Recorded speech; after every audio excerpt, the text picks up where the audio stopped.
New Gaming News podcast, our bi-weekly podcast. Welcome to our conversation, our stream now, where we're videotaping ourselves because why wouldn't anyone want to see our pretty faces? Why wouldn't you? Yeah, anyway. The faces of esports industry and gambling news. Exactly. The face of esports and gambling news. I actually, just to give you a little tidbit, I had a conversation with a guy named George Cork, who was one of our speakers at CEC in London this morning.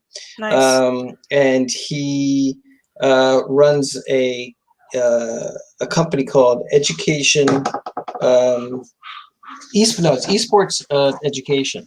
It's an esports education program, but it's to teach high schools and colleges how to create their programs. So hopefully we're going to be doing some interesting things with them. Excuse the dog in the background, but we're going to be doing some interesting things with them for CEC next year, 2021. Awesome. That's so crazy. Yeah, we're thinking of actually setting up a completely separate educational portion. Educational portion. Would love for Murphy to come and you guys to come because you guys even deal with the littler kids. Mm-hmm. You have camps and stuff like that, so that should be kind of cool. That's awesome. Yeah, so that should be fun. So anyway, how you been this last week? I've been really good. I've been Taking good. care of yourself? Taking care of yourself with as COVID? Much as we all can. Well, you started had drinking green smoothies, so I feel more energized. Oh, that's good. Yeah. So, but you actually had COVID. I did have COVID. I had it when it first started. I got it the first week that it popped. Yeah, so you were first online. Yeah, it was first wave of it. It was not good. It was bad. Yeah, I heard it's been really bad. But the thing about that scares me now is all the side effects. After you've had it, they say months later you have different things, and you haven't experienced them. I don't know, shortness of breath. Who knows? Your skin peeling off, you turning into an alien. I have no idea. There's it is what it is. It's just. I haven't experienced anything crazy, I think. Or maybe I'm just ignoring it. Who knows? Well, that's good. Just keep ignoring it. Just ignore your problems. Ignore your problems. Exactly. The mind is a powerful thing. Listen, honestly, and just all those people out there. And we talk about esports, we talk about gambling, we talk about all these things. But sometimes I watch some motivational stuff, and I just saw something about Arnold Schwarzenegger. Mm-hmm. Now here's a guy from Austria, and he tells the story about how he was born in 1947, right after World War II, and he was living in this small farm town in Austria, and he saw went into a store and he saw a magazine. He saw this bodybuilder, and he knew he wanted to do something great, but he didn't know what he wanted to do. Yeah. And what I want to tell our audience and our people in esports and video gaming is basically the conversation was: you need to have a vision. If you want to do something in the industry, and whether that be esports and gambling, which is what we talk about, and you want to do something in there, you really have to understand your vision. Now, that's a lot harder in the esports world. I mean, listen. Because even if you have a vision, it might. It's brand new. And it might have to, and it's brand new. It might have to change. Ever adapting. Because the industry's so young. Where everyone that starts something in this industry if you have a vision, you're a trailblazer. Because it's something completely different. We're all making it up as we go along. And that's the thing about, it's easy for, I'm not saying, he's done amazing things. He became governor of California, all these things, was a big movie star. But I mean, he had a vision, but someone had already laid out that sort of the steps for him. He knew that if he started getting into bodybuilding, that he'd be able to follow that track, and then with film. Right. Exactly. He was not a trailblazer. No, he was just copying someone else's thing, and so it's amazing. That's why I start events like the Casino Esport Conference. That's why I have GameCon events, and in the GameCon event, I always include those educational points. Yeah. So you could speak to game developers, and I think this year, as we do our virtual one, we're going to have esport training seminars. Very so we'd like Helix to be part of that, so that they could, maybe you could do a online camp.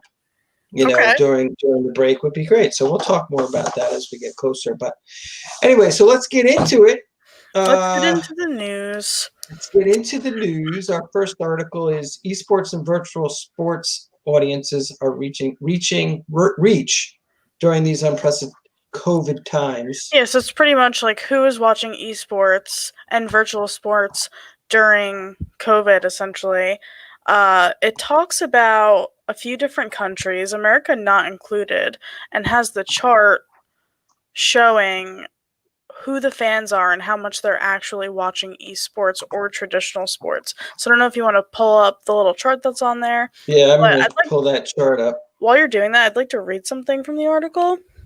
Sure. It says, in France, where football and FIFA are first in their respective sports/esports interest ratings, a true case study emerged.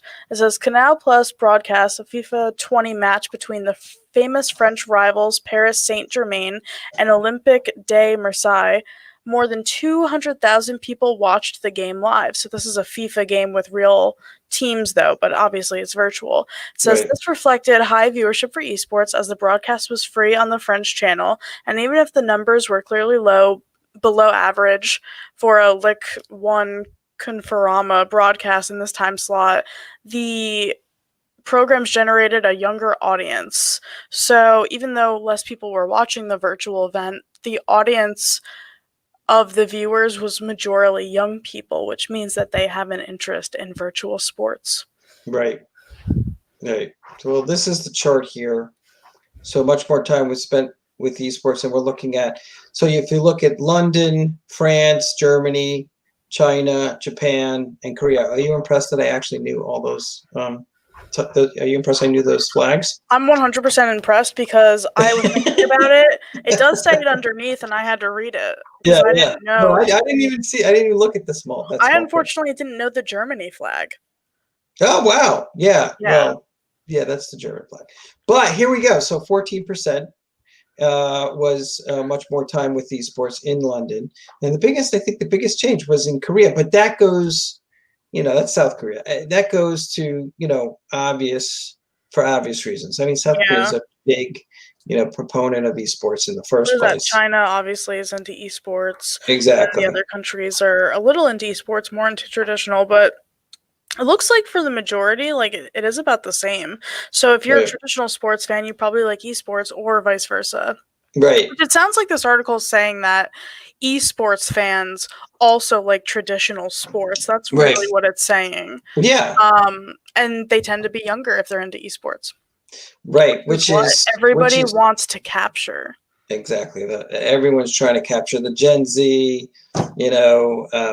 millennial market, which is the big thing today, as we all know. Yeah. So is esports more popular than regular sports? No, but it's still young. I gotta say though, it always comes down to that. It is at its infancy, and honestly, we were just talking about how, Arnold Schwarzenegger didn't have to be a trailblazer because he followed someone else's path. But in the esports world, and we say esports, but everyone knows it's 10% of the video gaming world. Yeah. But in esports as its own sort of 10% is a regeneration of video gaming.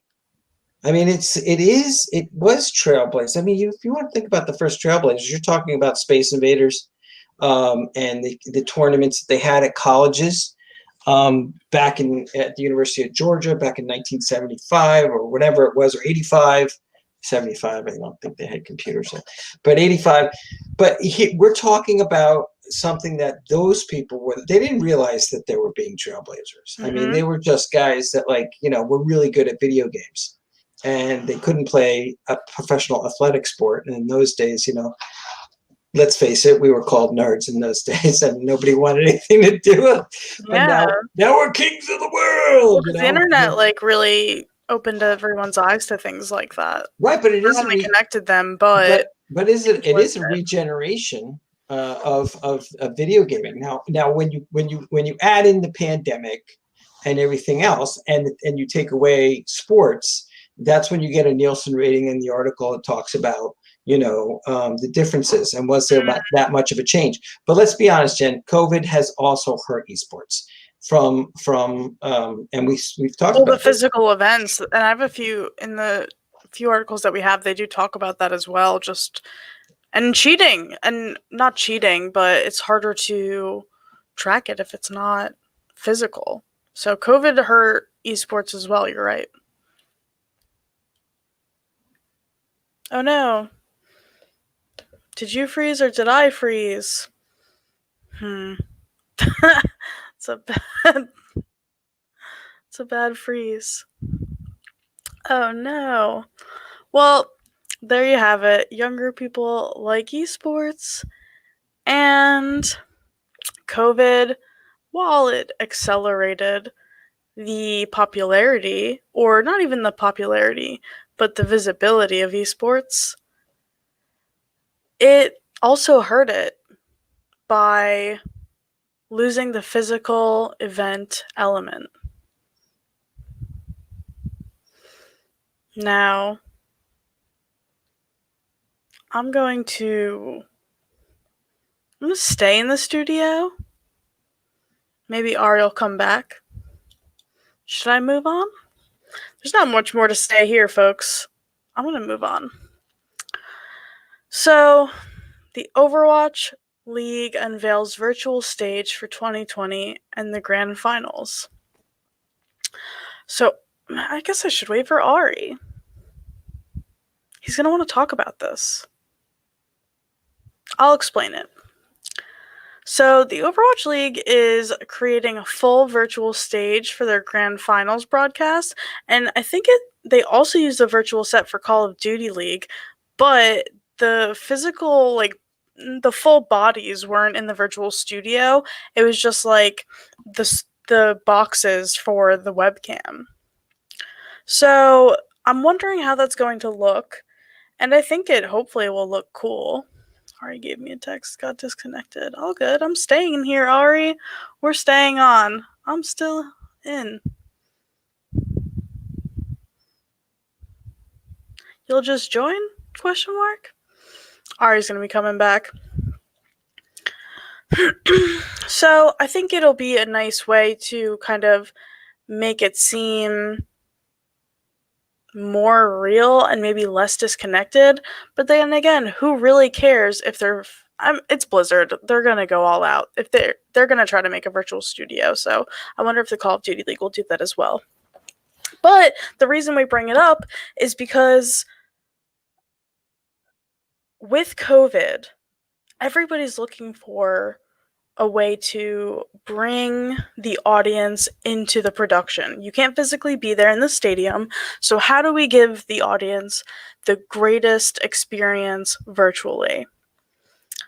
Ari Fox did it with with the Casino Esports Conference and Gamer Jive.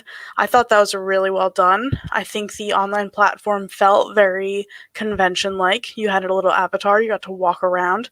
I thought that was pretty immersive, to be honest. So what the Call of Duty League is doing here, they're going to be putting the players in their 3D virtual I'm back. Environment. Hi. Sorry, you were in intense discussion with our audience. Did you see that? Yeah, that was pretty good. Sorry, why don't you continue? And then we can... No, I was wrapping it up. So I was talking about the Overwatch because I figured I would just move on from the Nielsen ratings. What more could be said? Unless you have some final thoughts on that. I mean, listen, overall, I think there was a lot of hype.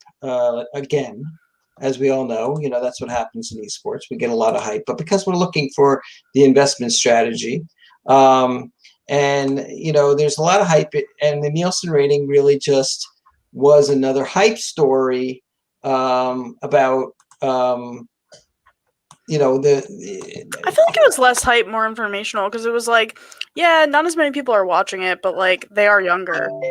Right. I mean, and that's that. And that's all that's all really that's all we can talk about. But again, connecting the Nielsen rating, I don't know if you had Newzoo in there. I mean, Nielsen is getting a lot of Nielsen's getting a lot of attention in the beginning. Like, I don't know, if you go back to 2017, and Newzoo was the big, record keeper, or the eyes, and how many eyes and views, different things we're getting. But what I wanted to point out before I got kicked out because the gods decided to throw me off of the cast, was that was that the internet gods.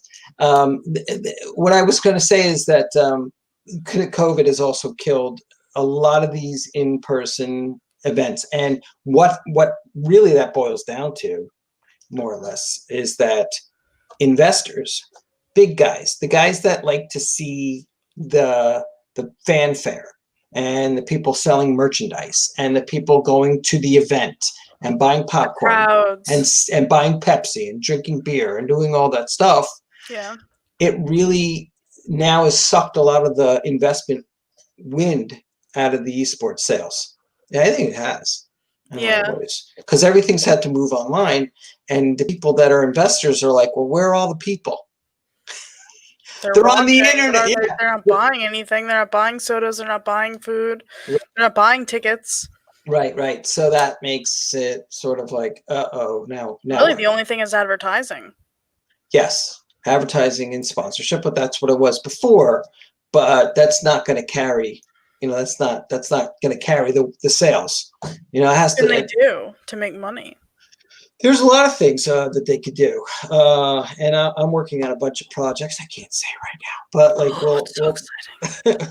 well, they're all online, but there's some exciting things that we're working on. Anyway, that's all I wanted to say about that article and about what happened on the COVID stuff and how they talk about it. There was this big spike. I even covered that in the CEC when we talked on the panel. I mean, I was like, what's the real numbers? Everyone was saying, oh, there was a 40% increase in people watching. Yeah, but what does that even like? What does that even mean? What the hell does 40% mean? Where did you get 40%? I don't know. What they just pulled that out of their butt. Here, 40%. Yeah. It's not 50. Good. Yeah, it sounds good. Hey, maybe we'll get investors if we say 40. If we say 50, it might not be believable. Yeah, 40. That's okay. Anyway, it's almost 50. Yeah, that's so close enough. But, they had to make it sound real. But anyway, so on our next article, is this the next one? The Overwatch League unveils virtual stage. They're making a full virtual studio, and their Call of Duty League, they had a virtual studio, but it was just like the webcams on screen. And in this new virtual studio, it's going to, I guess, be the full body players and the full body casters and stuff like that. But they're actually at home, I thought. They're at home. Well, no. So what they're going to do is they're going to have them travel to multiple remote locations so that the internet thing is not a problem. They're not going to be against each other in their other rooms, but they're going to be placed in different facilities with good internet so they can make sure everything's good to go. And also, are there going to be refs there? I guess. I don't know. It doesn't say specifically. Well, even if they put them in a room, and that room was being watched by a camera, and the ref was in another room. Yeah, socially distanced set, it says. Right. I mean, that makes a lot of sense. I mean, that's not a bad idea. It'll look cool. It probably will look cool. I wonder if if it's that company by CGI. I don't think so. Maybe. Well, no, isn't your buddy Murph is a investor now? Yeah, but it's different than what they do. They do virtual studios, but Murphy better get on here, or one of his boys, because we're giving them a lot of plugs. Yeah, you're giving them plugs. I'm giving them plugs. No, I love Helix Esports. Loved them before I started partnering with them. Yeah. So no, I mean, and this is just between you and I know that they also acquired Saber VR too, right? Yeah, I think that's open because it's on their website. Right. Mm-hmm. So Saber VR, for all those that you don't, I think it's 50-50. Yeah, that's in what towns? That's in Freehold. Freehold, and the virtual reality setups are now in Helix facilities as well. Right. So it's Freehold Mall, North Bergen, and Foxborough, Massachusetts. Right. Yeah, they have a good business there. If you're in Foxborough or you're in North Bergen or Freehold, stop in check out the Helix Esports. Check them out. Social distance checking out. That's right. Okay, so going on to our next thing, Overwatch League and Bill's virtual stage. So we talked about this. More to be said. It's just interesting.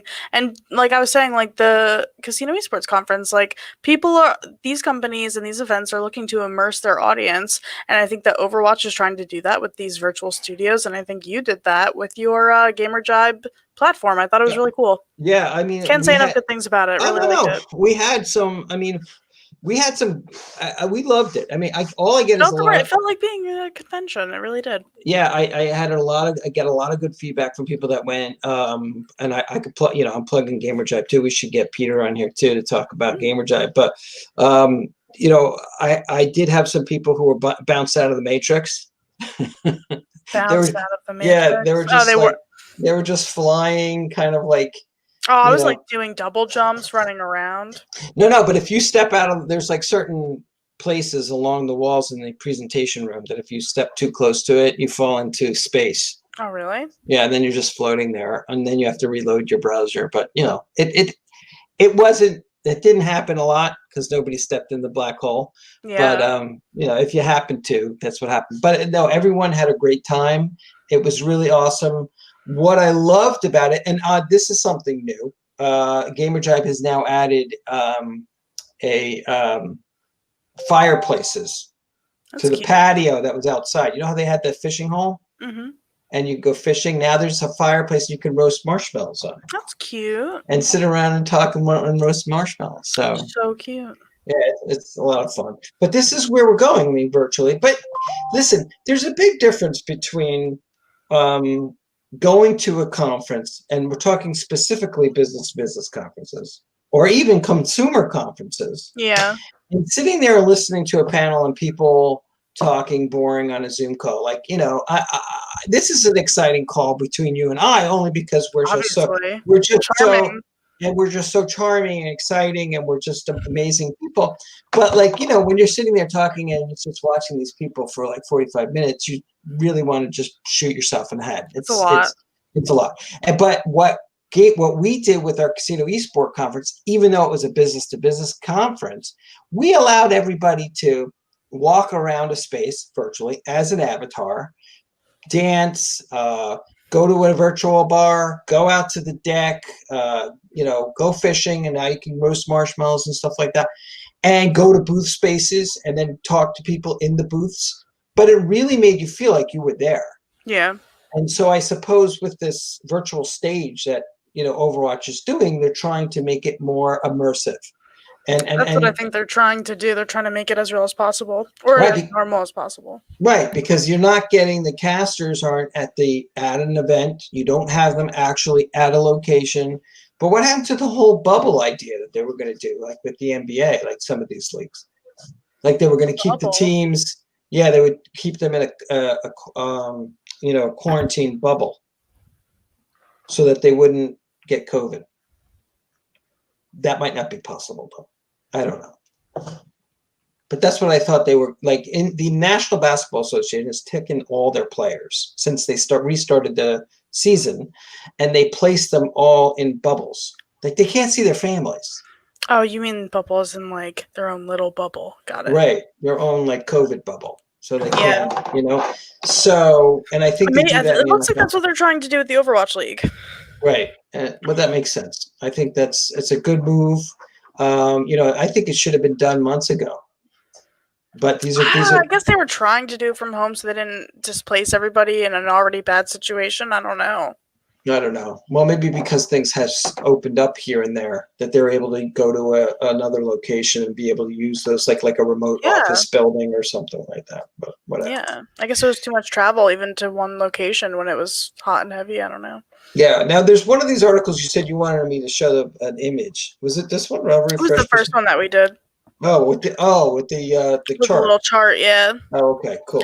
Yeah. Right, so we got that. So this is rivalry betting one up, and I don't have much to say about this because I went through it, and it was kind of just like an interview going through what they are trying to do with their company. Right. It's from the Esports Insider. Give them credit. Yeah. love Esports Insider. I get most of my articles from there, and I cruise different websites, but they just usually have the best. Yeah, I mean, they did mention, and Observer. right, I think we're going to get to this conversation, but they did mention the, this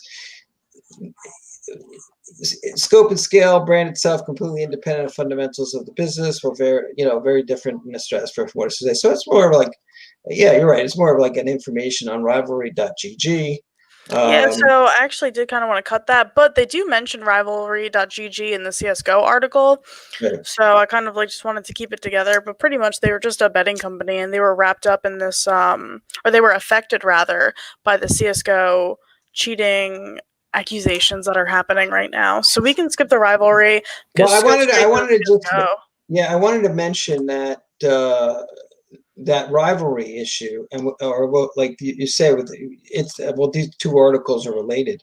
Yeah, it said it was an operator that was caught in the toil and trouble of this ongoing investigation, which that was rival. Right, and just to expand on that, Esports Insider talks about the Counter-Strike effect and preserving integrity. It's just, look, there's a lot of people in this industry that are really trying to move it forward, and then we have problems, and these problems stem from everything that I told you I was going to bring this up about David Beckham.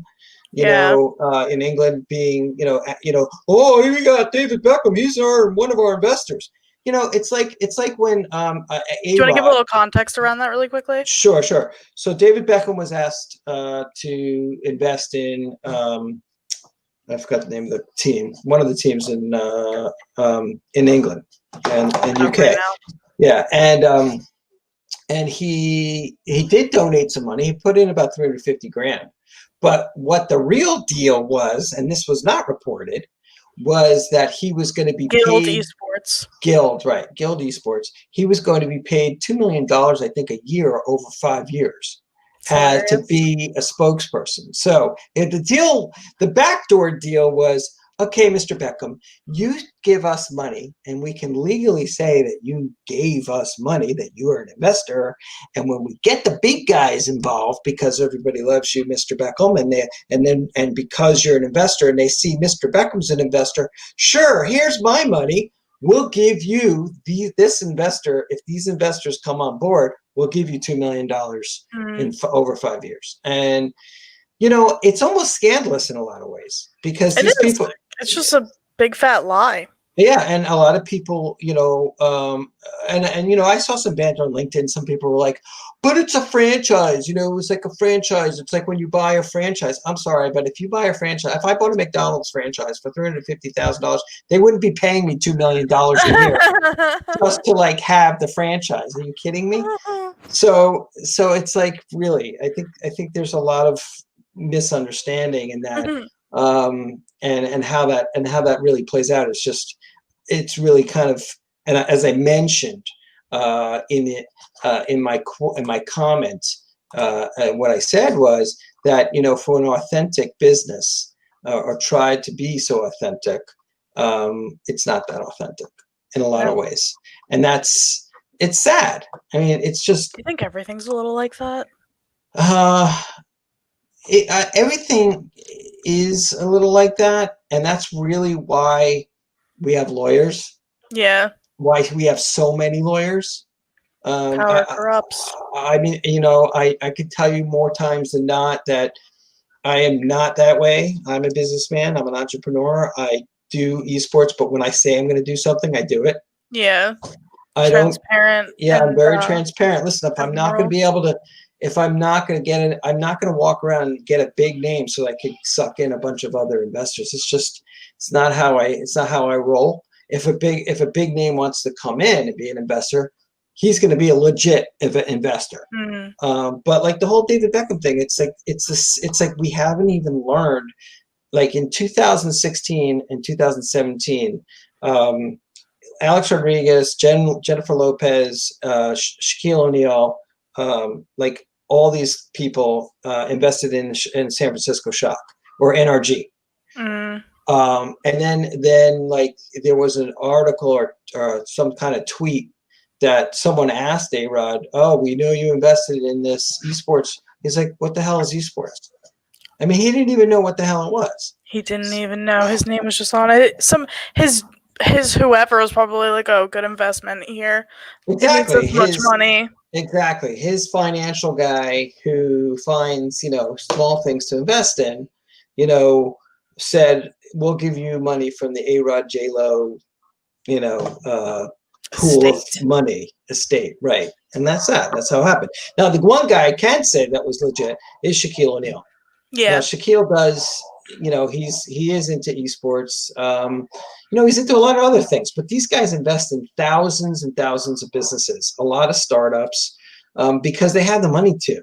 And so they're not just going to sit on their money. They play with it. And the way they play with it is they invest in everything. And so when an article comes out about Beckham investing in the guild, it's not the only thing that he's invested in. So it really should be this big, like crazy news. I mean, you could just say it's a big name. Yeah, I mean it is. Yeah, but that's it's like usury. It's like, you know what? It's funny because you say, does that happen a lot? Of course that happens a lot. You know where that happens? That happens when someone has a Comic-Con or someone's throwing a Game-a-con, and we get a big influencer. Yeah. That attracts more people. Mm-hmm. But I'm not saying that influencer is investing in me. I hire that influencer and I pay that influencer. At Game-a-con a few years ago, we had the angry video game nerd. He was there, and Vine Sauce came. I think were you at that one when Vine Sauce was there? I was at the next one. No, you're at the next one. That year. Yeah. So, but and we get a lot of YouTube celebrities. A guy from Silvermania. Justin. Justin Silverman. Yeah. Mm-hmm. Funny guy. Really funny guy. You mean Sin Massacre? Yeah. So anyway, that guy's. You got his last name mixed in it. Well, no, I said Silvermania. Silvermania wasn't that his company? That's his media. Silver Media. I don't know. I get a lot. It's not Cinemassacre. Oh yeah, it is Cinemassacre. But he has a cinema. I don't know. Justin Silverman from. Yeah, he's the guy who he also is involved in the people who run Too Many Games. Mm-hmm. So those guys are great. I love those guys. They're funny as hell. Yeah, I'm sure. And we're talking. I know there's a lot of people out there in the audience, but we're talking about a lot of local events. Well, they're huge on YouTube. Yeah, they're big. They're big. They're big on YouTube, but they do it once a year, and it's always at the same place. And Too Many Games Con. Yeah, and it's still in Pennsylvania. I gotta say though, we're doing the Game-a-con. I announced it last talk that we're going to do it President's Day weekend, and I think that there's going to be a huge turnout because people are like con deprived. They're dying. I'm dying for a con. I'm dying for one. Dying. I know, but I'm gonna listen, Jen. I did the VR one.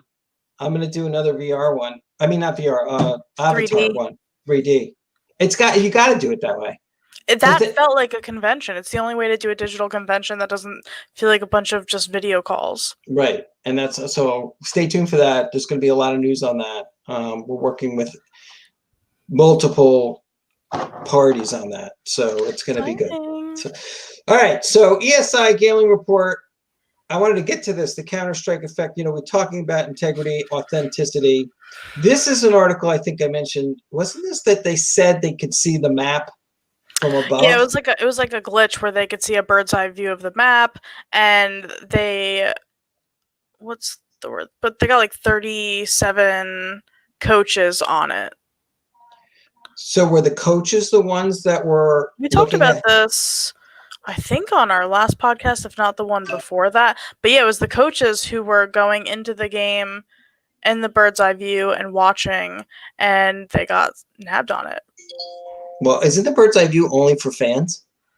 No, it says the bug enables coaches to have a bird's eye view. So yeah, it's only for the fans maybe, but or the spectator mode, but the coaches were able to see it. That was the glitch.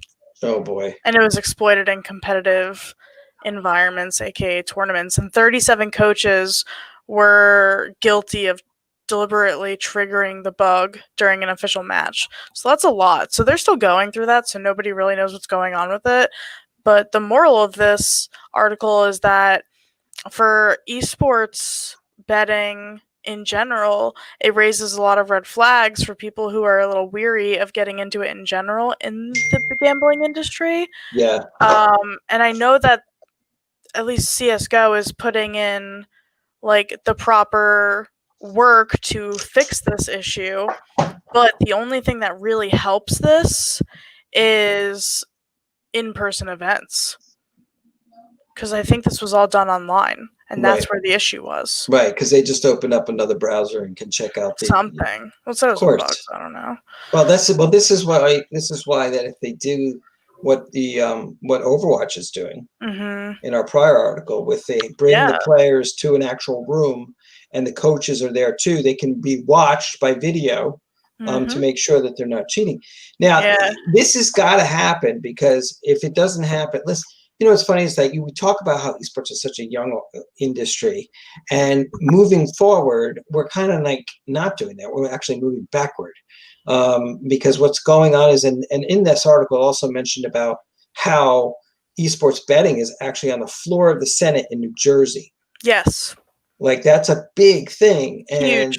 And they're going to look at this and say, no, I'm not going to get something and say, I'm not going to place something in our wagering books, our sports books or whatever, and have a Counter-Strike, betting system where we know that there's cheating going on, because that's not fair then to the consumer, the bettor, or to the bookie. I mean, and these are huge events too. It even talks about lower divisions where player salaries and incentives are a lot lower, where match fixing is more likely to happen, and maybe they can get away with it a little bit more because it is a lower stakes tournament. That they're saying that might be a huge issue for that as well, because the players aren't making that much money. Maybe prize pools aren't that huge. There's low incentives, so maybe they'll start match fixing on the low to make money that way. That's exactly another reason why we talked about at the beginning of our conversation about COVID. And I talked about how COVID is hurting esports because they can't have physical events, but it is hurting them because these events are all done online. And because they're done online, there's huge amounts of cheating. And this is not something, that's hurting the betting side of the wagering and esports. And that's where the gambling world would see its first point of entry, is this gambling side of it. But what I always preach is, I always say, there's a wagering side. The aspect is very tempting, and it looks very yummy right now, but there's also there's also PvP. Peer-to-peer playing is not something that they should rule out. If you go, like you said, Jen, you've been to Vegas, you said you had nothing to do there. I mean, there needs to be something for millennials and Gen Zs to be able to go and culturally have a good time, and betting on someone, your buddy, that you're going to beat them in a Smash game is definitely something I think that people would just jive Absolutely. for. Everybody would be there. They would be going crazy with that. And that's happening. I mean, GameCo is definitely one of those companies that is working in that space. They're also working in the wagering space with Grid. Moritz, he's in Germany. And he is the CEO of Grid. He hooked up with Blaine Greyboys, who is the CEO of GameCo, and they have they're working on a betting site too. So, covering all their bases, doing all that stuff. But Ian Smith from the ESIC, from Esports Integrity Coalition, is investigating this. And it's black and white. I mean, they cheated, and because they did it online, and it's wrong. And the reason is because they're getting, again, remember, it's the perfect storm. COVID's brought the esports world less investment, smaller prize pools, and now the teams that are supposed to be professional teams are getting professional salaries. There's no money to play these guys. There's no money to pay them. So, I talked about, and I said this before, and maybe I'll correct myself. I said it before COVID. I said that esports is a bubble. There was they were pushing the industry too fast, too furiously, and COVID's really is almost breaking this sort of, like, we're seeing all these little cracks Yes. in the armor and the chinks in the armor, and it's kind of scary, but it's still going to happen. Still going to go forward. I think that's why I mentioned to you, college is the big one. College is the big one. Yes. Why is that? Why is college the big one? Mm-hmm. Because that's where it's going to start. Because college players aren't going to they don't have to get paid. Mm-hmm. They're paying for school pride, and that's where esports is going to thrive in that space, more so than anywhere else. And you won't have why would they? Well, I guess they could cheat. They could throw games because if people start wagering on college, but they live on campus. Less likely. And it is because they're all about pride and clout and respect. Right. I think and scholarship money, but I think Rutgers, my alma mater, they just won the finals for the East Coast esports. Good for them. I think Anthony posted that up. I love them. Yeah. So shout out Rutgers esports. Huge so fan are of them. you? Anyway, so getting on to our last article of the day. It's ESI. This is local. Report. Yeah. So Dignitas is setting up a center next to the Prudential Center in New Jersey, partnering with Verizon Wireless, promoting 5G, partnering with obviously the Prudential Center and Dignitas, the team. I thought there was more, but there wasn't. Yeah. Oh, and the Jersey Devils. Sorry, yes. That's what obviously. That's what I love about the ESI articles. They're very short. Yeah, they are. This one is pretty short. Yeah, if you have a short attention span, it's like 3 seconds. Yeah, they are pretty small. No, I mean it is. It's great that Dignitas is starting, and they're I think they're going to be promoted and sort of do promotions with the New Jersey Devils. Yeah, I think it's a great thing for New Jersey esports. Obviously, the betting thing is on the Senate floor. They're talking about that. This is going to help the North Jersey esports scene and the collegiate kids probably because it's right by them. Right. Philadelphia has the dedicated esports stadium with Philly Fusion. Now New Jersey is going to have a dedicated esports stadium with Dignitas, who I'm a fan of in general. New York doesn't have one, I don't believe, but like where the heck are you going to put it? Right. So I'm psyched about this. This is just like the Prudential Center, it's right across the river. They could share the facility with a New York team. They probably would. I don't know. Yeah. That's on our ticker below. Dignitas also has they have a West Coast facility as well. This is going to be their East Coast facility. Yeah, we're using all our tech today, so I put that on the ticker below just to make it look cool. Below. If everyone sees Verizon name 5G wireless partner. Love it. Looks good. No, I just did that because it's fun. I put the wrong thing in there. Anyway. Good enough. So is there any I want to know if there's questions. Let's see if we have any questions from our audience. I don't know if anybody's been watching us on YouTube, but if they're not, they can leave comments below.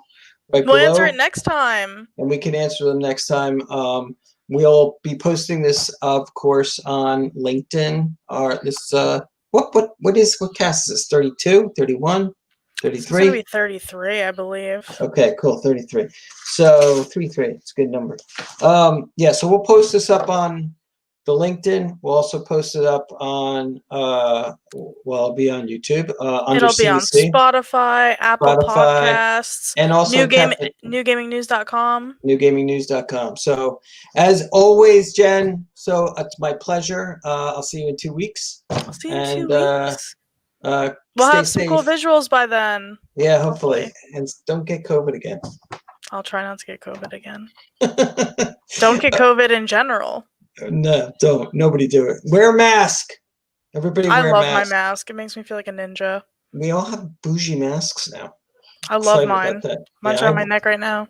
Oh, cool. That's nice. Let's check it out.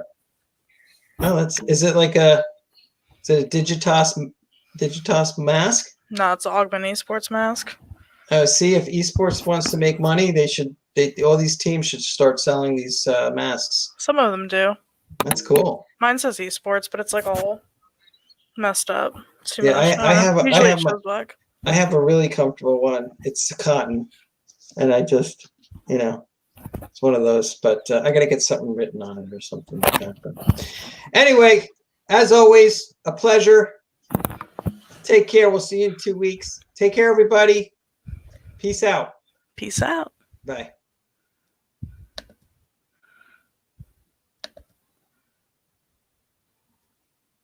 Peace out.